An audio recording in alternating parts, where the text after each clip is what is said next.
J'ai 4 missions, oui. Alors j'en ai 2 de nuit, 2 de jour. Alors celle de jour, très longue, puisqu'on était à 1000 avions, à 6 tonnes de bombes chacun. Il faut imaginer l'impact que ça peut donner, hein. C'est incroyable.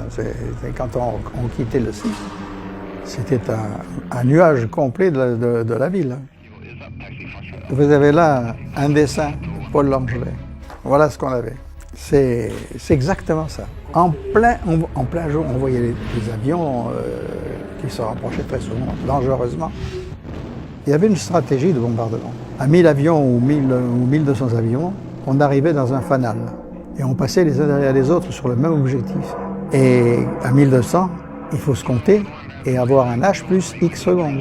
Et quand on sortait du cube, il y avait un cube de DCA au-dessus de l'objectif qui se mettait tout de suite en place. Parce que dans la vallée de la Ruhr, par exemple, il y avait plus de 5000 canons 88. 5000 canons qui nous attendaient.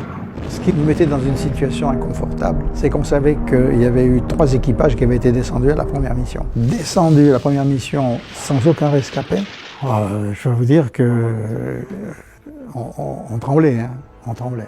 Et d'ailleurs, je tremblais jusqu'à l'aller-retour de la mission.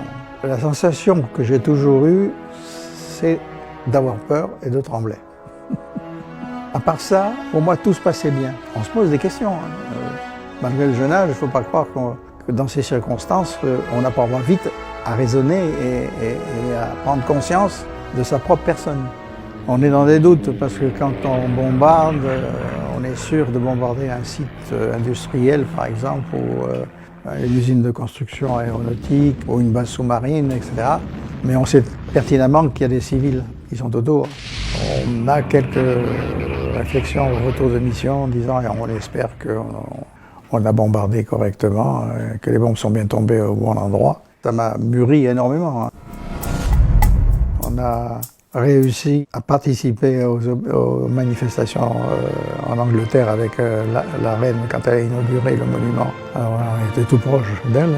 Et puis je suis retourné à Londres l'année suivante pour intégrer dans les panneaux de l'association de la Royal Air Force à Londres les deux insignes français. C'est que maintenant on fait partie de leur association comme si on était des Anglais.